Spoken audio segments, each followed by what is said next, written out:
We wanted to have more than one thing in our pocket, that we didn't just want to do an Elder Scrolls, then an Elder Scrolls, and an Elder Scrolls. We knew we wanted to be in a similar vein in terms of we wanted open world, we wanted, kind of role-playing elements and things like this. And we made a list of things that we might want to do. At the top of the list was Fallout. Fallout 1 to me is like the pinnacle of the post-apocalyptic gameplay, and looking at the story and the characters in there were really inspiring. We felt in that world and the systems they have in Fallout 1, coupled with the way we put things together, we sort of became obsessed, like, this is the game, we have to make this game.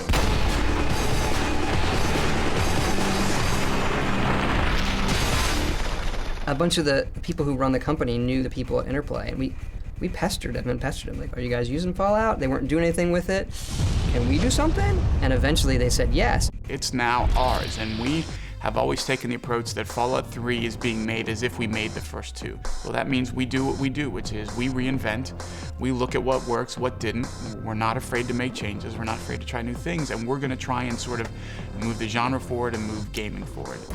Our game is set 30-some years after the events of Fallout 2, so we didn't want to step on their fiction, but the story itself is something that we came up with based on the themes of the original Fallout. It's 30 years after the events of Fallout 2, but it's 200 years after the original atomic holocaust. So in our game, things have actually gotten worse. Society hasn't progressed. Humanity is struggling to survive. There's radiation sickness, and people don't have fresh, clean water, and people are pretty well screwed. You leave the safety of your vault into this world, it's your big decision. Am I gonna help these people, or am I gonna, do my own thing and serve my own selfish needs? We felt we needed to do something new with role-playing and guns, that we couldn't just do a pure first-person shooter thing. So how can we kind of bridge that gap between what my character can do that I've made in the game and what I, the player, can do? Something I always wrestle with. Our game is primarily first person. So when you have guns in first person, the bar has been raised. You've got Halo 3, Call of Duty 4, you get to approach that level, but it's tough because we're an RPG, not a shooter. What we definitely wanted to do with the gun stuff is not do everything that everyone else has done. So, we have some weapons that you can craft and some unique weapons, like the rocket launcher that shoots all the crap you find in the world. They can shoot it as projectiles. One of the things we realized is with Oblivion, most of the combat is melee combat.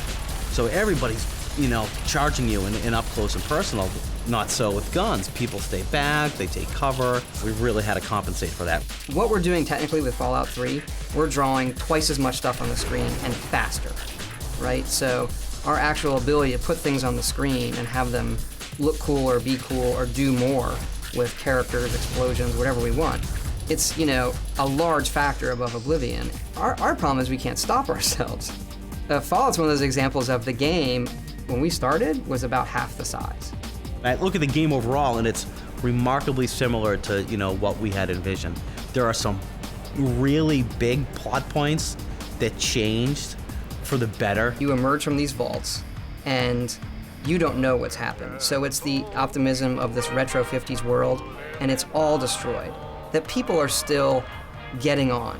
They're still trying to do their hair right, and if they had hairspray, they'd use it. It's like, you know what? Don't look at the destroyed crater and the smoking thing behind me. It's all cool, we'll have some cigars and martinis later. You just managed to get yourself into all sorts of trouble, don't you? That's what I love about Fallout. It doesn't take itself too seriously because the reality is so frightening and so depressing. It feels like you leave that vault, and the only thing you take with you is this piece of technology strapped to your wrist that becomes your sort of lifeline. It's that immersion thing. It's keeping you in the game. We're big believers in immersion because ultimately our goal is we want to see productivity decline. We want sick days to go up. We want people staying up until 5 o'clock in the morning because they had no idea what time it was and they just had to do that one more quest and they have to get up for work in an hour. I think one of the things that we try to do really well are the worlds that are very, very realized. So for the moments you're in them, the amount of times you say, I wonder if I can, oh, I can. I wonder if I can, oh, I can. It gives you a level of attachment, to the person you're playing in the game. Fallout is just such a unique wonderful world to explore. I think it fits the kind of games we make perfectly. It's an open-ended environment, lots of characters, really interesting game systems. If you can make whatever the repetitive action is really entertaining, like that's where the rubber meets the road in a lot of these games. So this is something I know the player's gonna do 1,000 times. Make that as entertaining as you can, and the rest of it is pretty much great. We had the story written, and we had the outlines for all the quests, but then, you know, we have a lot of talented designers here. We wanted to pass that stuff on to them, so they would be given the rough outlines of these, you know, miscellaneous quests, and then they would have the freedom to flesh those out themselves. Ah, welcome, weary traveler. You look like a traveler in need of relaxation and the finest of chemical assistance. Design is an iterative process. You need to leave room to change as you go. So having a design doc that thick at the outset is actually not that healthy. I think we did a much better job this time around than we did in Oblivion. We had builds of the game, and we actually themed those builds according to the things we wanted to see in the game. So we had a combat build, a creature build. We had a build that was just called Guns. And all the build was about was shooting guns. Like, how do they feel in your hand? And so there was no, it must do this, it must do this, it must do this. It's just about guns. And that kind of will get us on a path of something that is just a lot more fun. We can sit in a meeting for hours and debate, you know, the pluses and minuses of it. And then we'll put it in the game, and in 30 seconds, anybody watching this would go, this is terrible. Or, great. And you don't have to, sometimes you just overthink it. So we try to force ourselves more to put it in the game and play with it as soon as possible, and you just know instantly. There have certainly been first-person RPGs that have had guns before, but I think it's been a while since PC players have had a game like that. On the console side, I think people have been wanting something like that for a long time, you know? Give me a game that has the gunplay of Gears of War or Call of Duty with the depth of an open-world RPG. And I hope that eventually, someday, maybe many years from now, that we are just as well known for Fallout as the Elder Scrolls, because right now they are both our children. It is so different. It's this weird, like, Tomorrowland gone awry, and that in itself is gold for someone like me to come in and try to, you know, help create that world. So it's pure escapist entertainment. It's crazy, and you try not to get wrapped up on the seriousness of it. There are moments where you think about it and you wonder if you're being irresponsible. The good news is the people the game is for get it, but sometimes you talk to people. You know, I'm the worst person at a cocktail party. I mean, you go and they say, oh, what do you do? It's like, I make video games. What kind? The kind where you shoot people? Yeah, kind of. Are they really violent? Like, where's it set? In DC? Oh, that's cute. Yeah, it's all blown up. And then they just turn around. They don't want to talk to you anymore. Like, that guy's sick.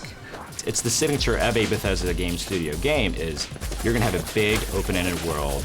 You're gonna be able to walk anywhere you want. If you see something in the distance, you're gonna be able to walk to it, and you're gonna be able to open it up, and you're gonna find lots of cool stuff there. We've gotten better with our animation stuff, is leagues above what it was in Oblivion. Our portrayal of characters as realistic people, I think, have gone above and beyond. It's a big world out there, honey, full of all sorts of people. What about you?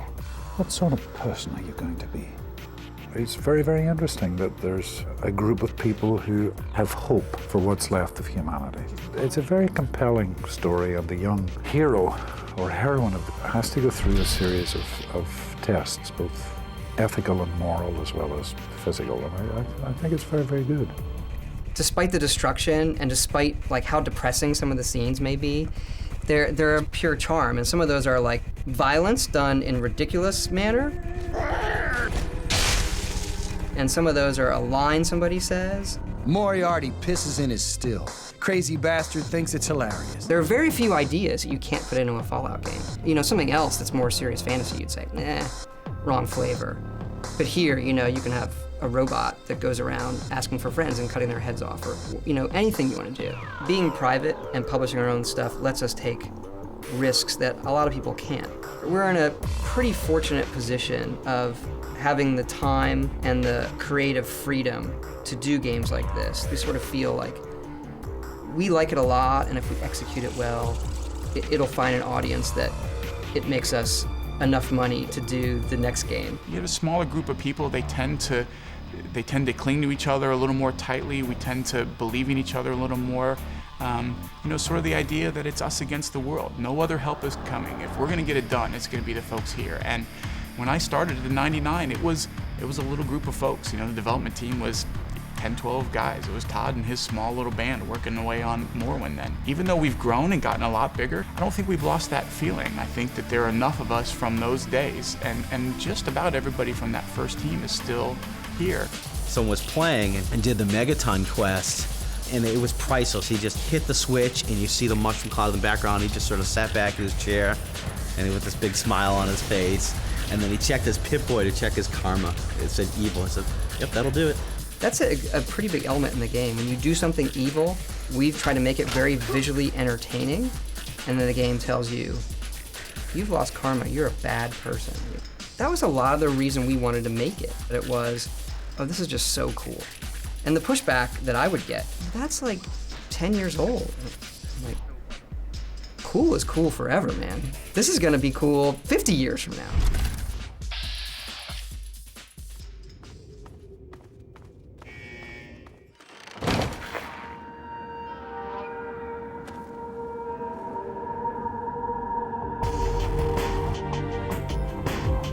In terms of the art design of Fallout 3, we had several goals. One of them was to be true to the original games and to sort of, look at those as inspiration, but at the same time updated to various standards as far as the technology goes, and also just kind of inject a lot more realism and detail that you expect in a primarily first-person game. But as far as the aesthetics go, it definitely was a challenge in terms of creating a huge, destroyed, devastated world that was still pretty fun to explore and felt like the DC area.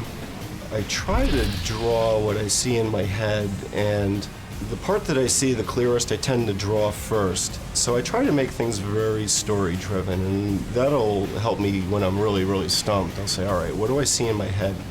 And all right, if we got Ward Cleaver and he's kind of scared, but he found some whiskey and a shotgun. All right, things start to coagulate, and I think a lot of times these characters and situations are really, for me, they're found. And I feel like I'm documenting something that I found, and if it's unclear, it's because, well, I haven't quite found it yet. In terms of the art specifically, we were kind of given a lot of liberty to sort of decide how we want to reinterpret the game, because there's really so much you can do.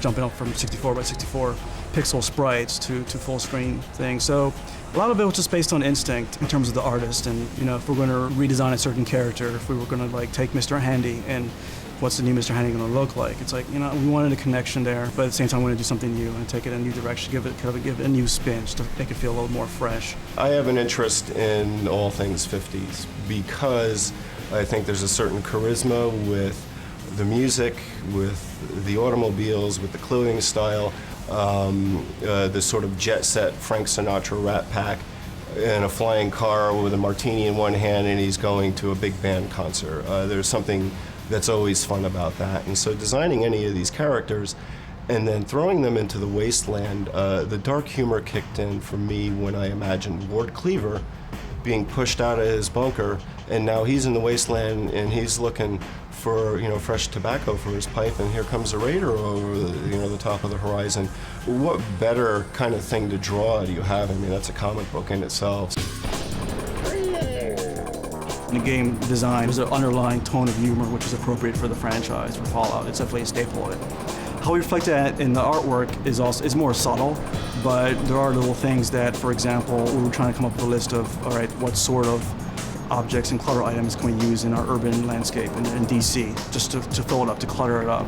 And our concept artist, Adam, came up with, he did a sketch of like a coin-operated fallout shelter.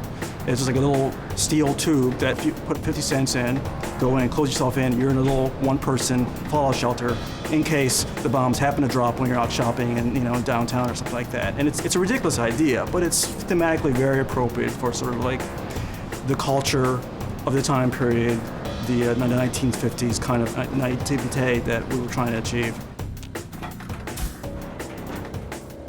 The world is more focused in that it's a very specific area, sort of DC and sort of the surrounding suburbs. It's a large-scale map, and it's a pretty huge world, but it's very tight in that it's basically one region. It's very cohesive. I was thinking of setting it on the West Coast. Emil really pushed, oh, we should do it out here. And I was like, oh, I don't know. I don't know if that has the right Fallout feel, you know. But the more we thought about it, it was, oh yeah, we got to. Who can blow up Washington, D.C. better than us? If you look at the Fallout universe, it was necessary to make a split. To take the series where we wanted to go with it, you wanted to get away from the West Coast. You want to get away from the playground that we knew in 1 and 2. So we came all the way over here. It's what we know. And then there's just a lot of great symbolism in having DC in a post-nuclear landscape. There's lots of great architecture that we all know and love from the area. So it was just a natural fit, I think. I spend a lot of my time on weekends going through DC with a digital camera. And when you're going around the White House taking pictures of manhole covers, people want to know why you're taking pictures of manhole covers around the White House. And I always thought to myself, well, my answer would be very simple. I'm just imagining what this would all look like if it was blown up. We spent a lot of time trying to figure out how the wasteland around here would actually look. And going and visiting buildings they had knocked down in DC. They knocked down a few buildings and we would go and click, click, click, click, click, click, click. Just to see what destruction down there would look like. For me, a lot of times when you design the architecture, and especially in a sci-fi sense, and then you walk down that street, there's a lot of material for you to play with.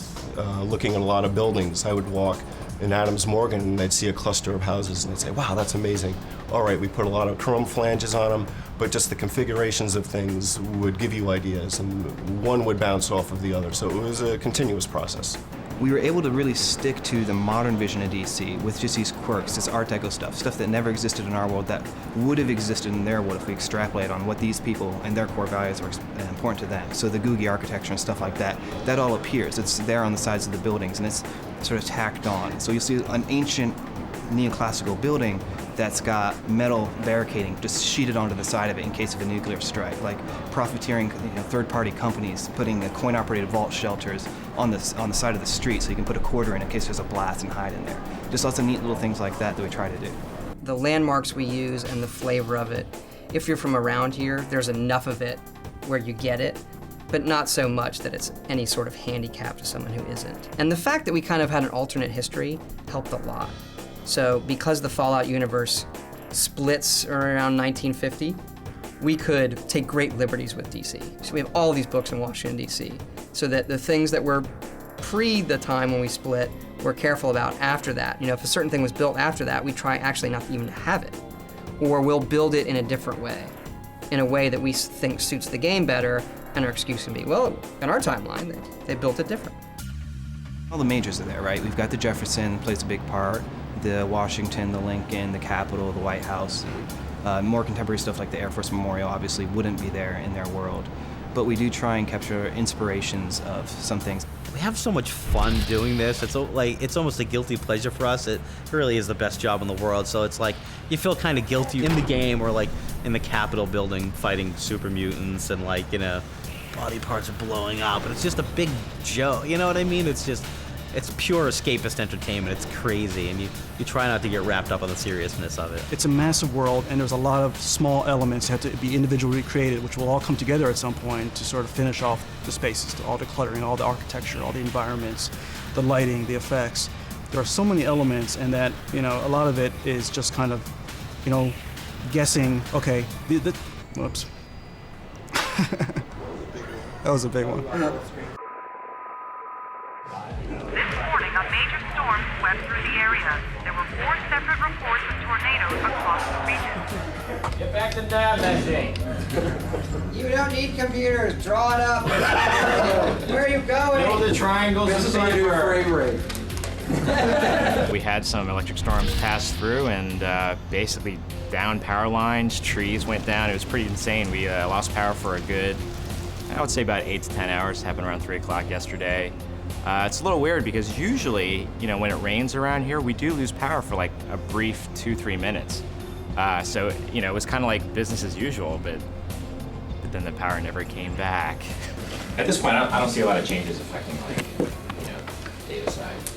No one should be waiting on it.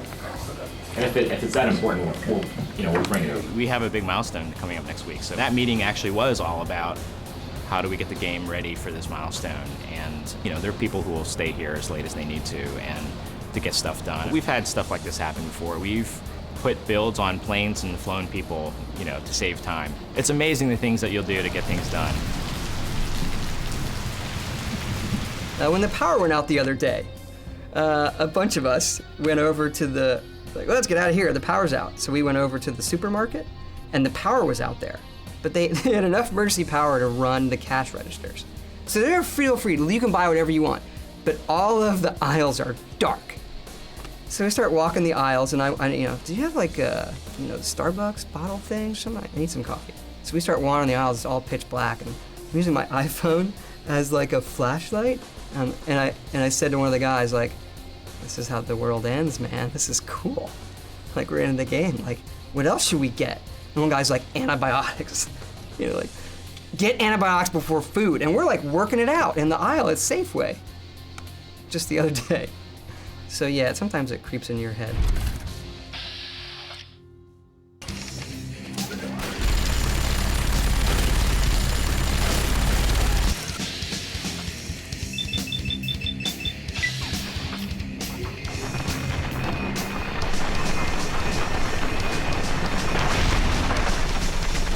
We felt we needed to do something new with role-playing and guns. The original inspiration was, imagine Burnout Crash Mode with body parts.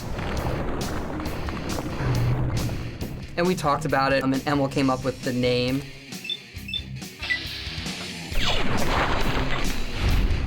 The acronym is sort of an homage to the FEV VATS in Fallout 1. It's, you know, where the super mutants got created from. We were sort of looking for an homage, and that's just sort of fit the Vault-Tec assisted targeting system. Sure, I could shoot a guy in the legs and a running gun, but in VATS, you have a certain amount of action points. So it allows you to actually make a measured, precise shot on the legs, cripple him, so he'll move slower, take out the arms, he'll be less accurate with the gun. The head has a higher chance to critical, so it might blow up, but it's harder to hit. So really taking all the stuff from Fallout 1 and 2 and sort of trying to bring that into a new next-gen type of game. That was one of our goals initially, was we didn't want to just be a shooter. That the kind of stuff we do, we want to try something that attaches you to your character, that lets you have your character on the screen do something you, the player, can't do. That your character can go in and in VATS, blow the leg off one guy, the head off another, and the arm off another in some Equilibrium style, pop, pop, pop, that you, unless you were like Call of Duty Ninja Master, you could never do as a player. It's like we want you to feel super powerful in those moments because your character in the world is super powerful, even though you were born with an extra big left thumb or something.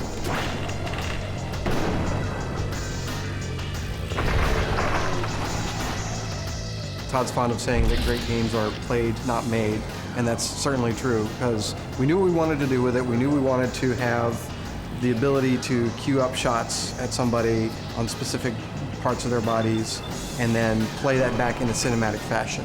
And that's what we knew that we wanted to do. We had talked originally about, you know, let's not have it pause the screen. Let's have it, you know, be a sort of slow motion thing. And I was like, how many times have you been playing like a first-person game and be startled by something and just want to break and you just want to be able to stop and assess the situation tactically, and pausing the game and allowing you to target the body parts allows you to do that. So I'm really happy with the way that came out.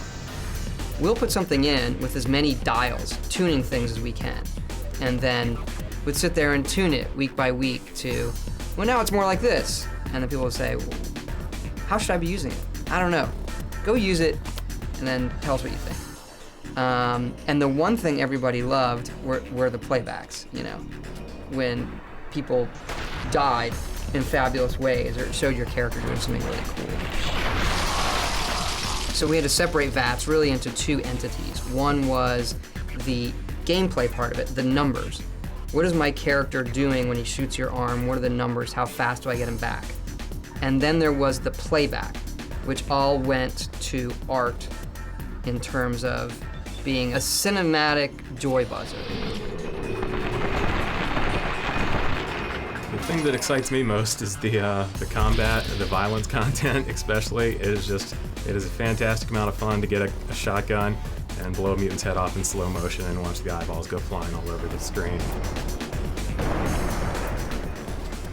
The mandate was to push it really far over the top. We didn't want it to be realistically disturbing. We wanted it to be cartoony. I've done a lot of it. I haven't done it all. Our previous character lead, thankfully, the person who actually scoured websites and found a lot of the photo reference that we wound up having to use. Awful stuff. Don't recommend it. And people were walking by and getting very, very, very, very sick and telling me that I should, you know, put a warning up. And so I did, because I thought it was funny. I'm a big believer that if you can make, in a game like this where you're killing lots and lots of things, if you can make that repetitive action really entertaining, like that's where the rubber meets the road in a lot of these games. So this is something I know the player's gonna do 10,000 times. Make that as entertaining as you can, and the rest of it is pretty much great. So we spent a lot of time just on that moment. How does it sound? What is the physics like? What's the camera like? And then adding lots of cameras so it doesn't get repetitive. I think it really adds something that's really fun and entertaining to the game that we haven't really seen before. Our game is primarily first person. So when you have guns in first person, the bar has been raised, but it's tough because we're an RPG, not a shooter. So it's a mixture of, it's not just the player skill, it's your character's skill too. The first thing we did was we took a bow and arrow from Oblivion and we made a bow and arrow gun that shot rapid fire arrows, and it didn't quite work right. So we had to build up that whole system from scratch. The hardest part has definitely been how you do gun combat within an RPG, how your stats affect your aim, affect your damage. We've been over that hundreds and hundreds of times, how much the guns spread, how much damage they do, and trying to make you feel like you're getting better as you get more powerful. It's not like Oblivion, you level up automatically because it's an experience point-based game, so that will happen organically as you play the game. You have different weapon skills too, so a small handgun is determined by the small gun skill. So if you jack that skill up, you know, a small handgun will be pretty damn effective. You know, it fires more quickly, you'll get more shots off in fast. It's a constant balancing act for us to find that right balance between, you know, RPG skill and player skill and making the guy take long enough to die, but have it feel realistic too. The designers made a lot of decisions about what they wanted to do in terms of the weapons. We had some fantastical sort of weapons that we made that are fun, like we have a weapon that shoots junk. You just random junk you collect around the world, and you just load it up into it, and you can shoot out teddy bears and, you know, and tin cans and typewriters and that sort of thing. But in terms of how to make them work realistically, most of that was just playing the game.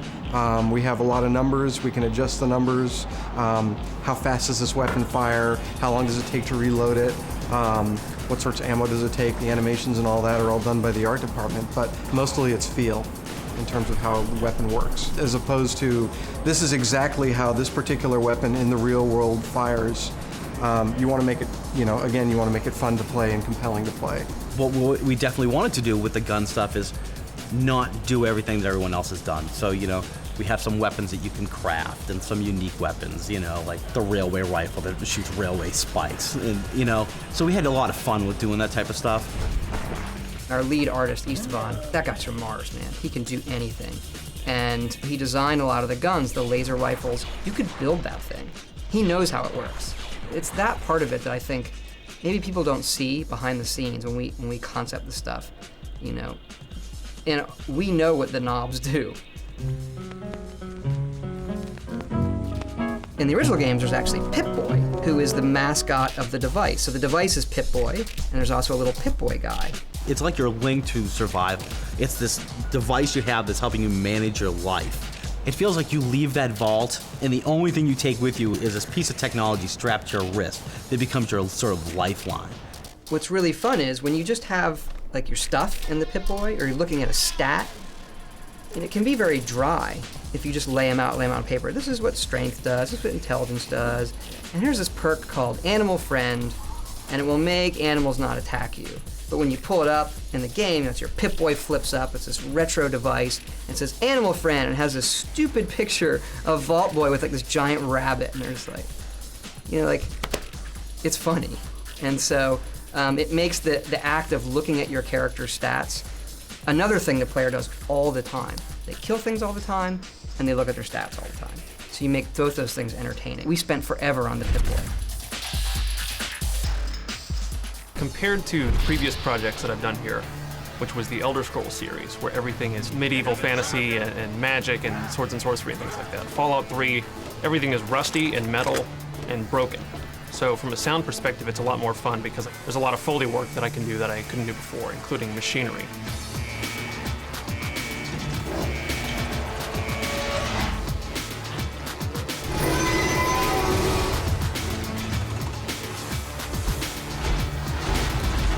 A lot of the iconic sound that I think of is going to come from a lot of the voices, but also a lot of the environmental sounds, like the sound of the vault being in the wasteland, in the Enclave military base, and places like that where I got to really put together something different. The vault is very, very sterile. It's a lot of AC noise. It's the sound of being in an office like this, maybe. Everything's very clean and controlled and sterile. A lot of the voice, I think, in particular the robots. And that has more to do with the writers than anybody else, because they put a lot of work into making each robot very unique. There's the clearly military guy, but it's got a humorous side to it. And we've got the Mr. Handy robot, who is British butler inspired, but not so much C-3PO as he is Basil Fawlty from Fawlty Towers. Allow me to introduce myself. I am Godfrey, your personal robotic butler. And so that kind of stuff, I think, in particular, is what's going to stand out to people and what they're going to remember. Good work. That's one less round roads to deal with. Let's get a picture together. Capture the moment.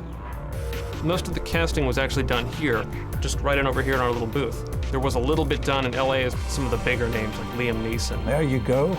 My goodness, just a year old and already walking like a pro. On video games, you have to rely a lot on your voice because you're not going to be seen, you know, so. And over the years, I've done quite a lot of, maybe not video work, but I've done a lot of audio work, and in my early days, a lot of radio plays with the BBC in London and Ireland, so there's a shift of focus you do have to make, you know, and trying to convey something through your voice and through the rhythm of the words that you wouldn't have to worry about so much if the camera was on you, you know. Come on over here, son. Come on, walk to Daddy. There you go. My goodness, just a year old and already walking like a pro. You're playing a character, you know, an authoritative character, obviously President Eden, and it's self-explanatory. Old minds are like old horses. You must exercise them if you wish to keep them in working order. The government should not be guided by temporary excitement, but by sober second thought. You know, I love doing video games and stuff like that, so because I've got kids, so of course they always love that. I guess I wouldn't do it if I didn't enjoy it. Don't you, my darling America, deserve that? Don't you deserve a future free of war and fear and terrible uncertainty? Of course you do. Malcolm McDowell in particular has done lots of VO work in video games before. He just kind of jumped in, we did a little bit of background on the character, and then he just started having fun with it. And it was great because it seemed like he was relaxed and having fun, and he knew if he wanted to ad-lib some stuff or go a little crazy with some of the lines.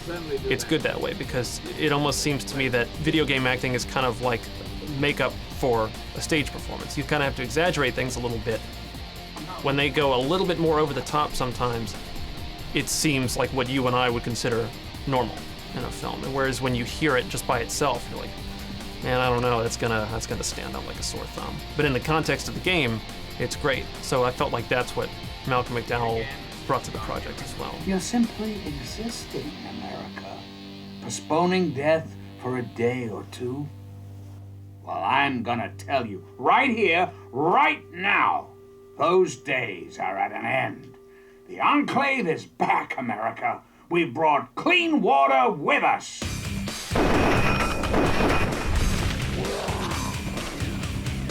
We have everything from a BB gun to the plasma rifle.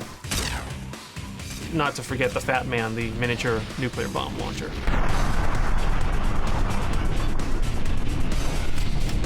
So when you fire it, it's this blast of pressurized air and rattly metal, and it's got a stupid dinner bell ring that I put on it when it's ready to fire the next round. Energy weapons were much, much harder. Those were the hardest of the bunch. There's not a lot out there in terms of stock recordings to start from or any starting point. A lot of the stock recording stuff sounds really bad. It's easy to make something sound silly. It's really hard to make it sound like this is a really powerful weapon and I'm doing a lot of damage with it, and not just have it be pew, pew, pew, you know, or something like that.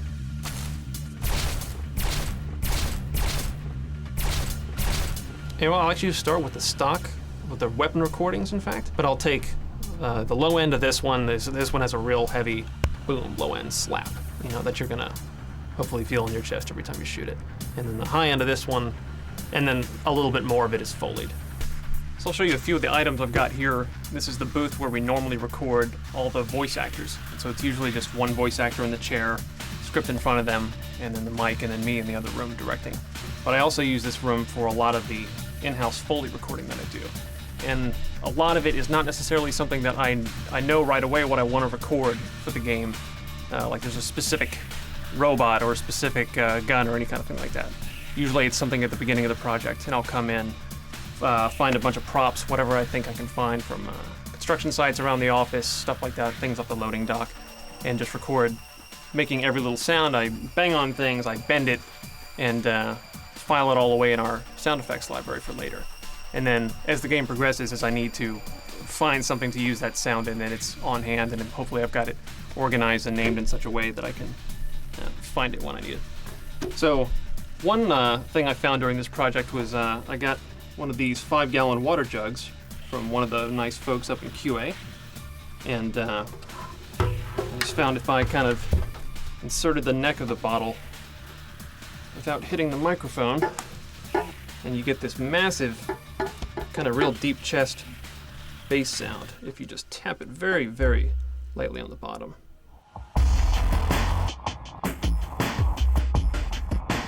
So I've got a few of some of the bullet shells that you're going to hear in the game. This is a 30-06, so you might hear some of these with the sniper rifle, whereas we used some of the smaller caliber pistol ammunition, like a 9mm, which was actually used on the 10mm, but don't tell anybody that.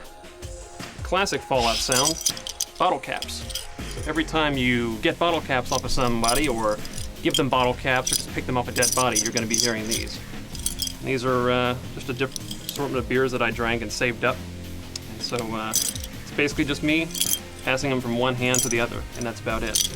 This is an ordinary wrapper from like a snack pack kind of cereal, and Captain Crunch or Cheerios or what have you. And this is the sound of the giant ants in the wasteland. A lot of the sound they make when their feelers are out or when they're moving around, looking for something, I don't know, kind of squeaky, a little plasticky sounding.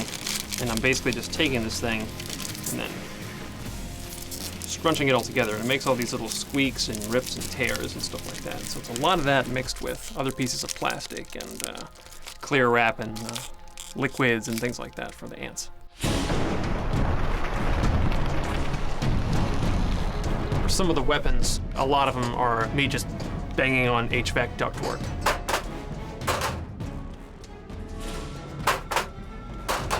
Anything where I can get a big metal ka-chunk, you know, when it fires. A little bit of that is in the double-barreled shotgun. You're listening to Enclave Radio. I'm John Henry Eden, president of the Enclave, president of America. That was something I had to figure out very early on, was the sound of anyone being broadcast over the radio. So sound-wise, there's that, because the rest of the sound, it takes place in the modern day of Fallout 3, which I can then go back to making it sound as post-apocalyptic and wrecked as I wanted to make it sound.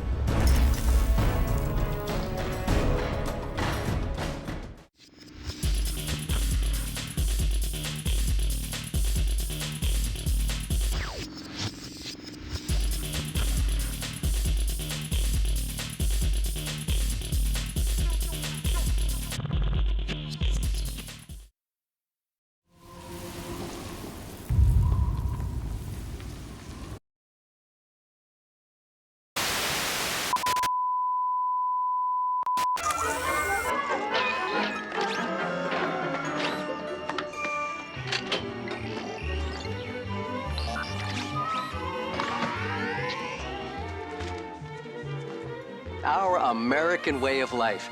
Isn't it grand? Peace, freedom, and bacon and eggs. Seems perfect. But What if it's not? Friends, your future may not be as secure as you think. Where will you be when the atomic bombs fall?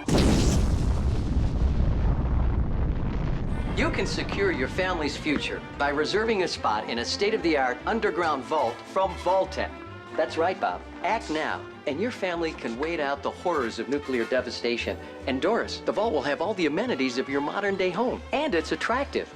And Sally, in the vault, you might meet that special someone, just as you would on the surface. And in a few short years, you and your fellow vault dwellers will repopulate our great country. And Billy, you'll have lots of swell kids to play with. Reserve your family spot in a state-of-the-art underground vault today. Sign up now and prepare for the future.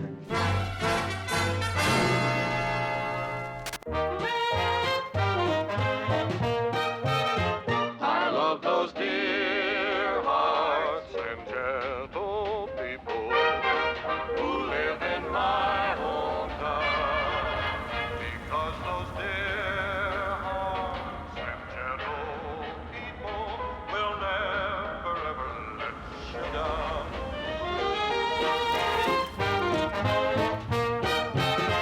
They read the good book from Friday till Monday. That's how the weekend goes. I've got a dream of Southville where one day with picket fence and rambling roads. I feel so welcome each time that I do. That my happy heart keeps laughing like a dog. From those dear hearts, gentle people who live and love in my hometown. Those dear hearts and gentle people who live in my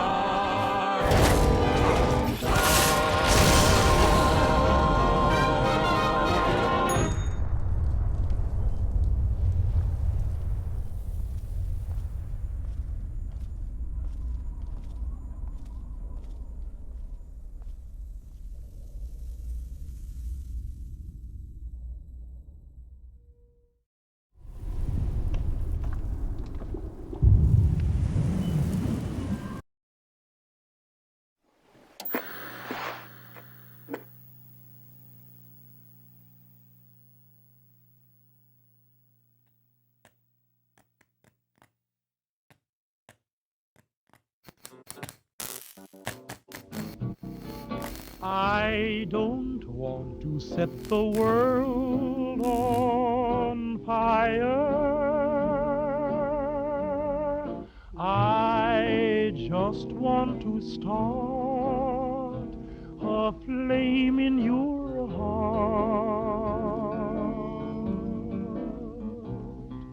In my heart I have but one desire, and that one is you. No other will do.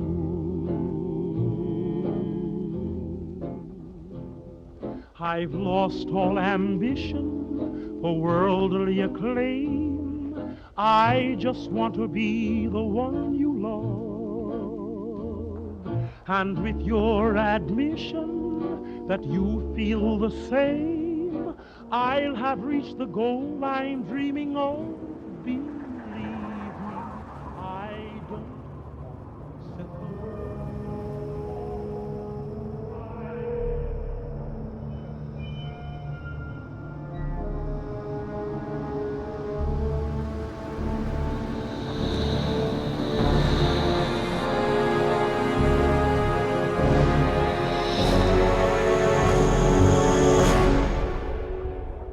War. War never changes.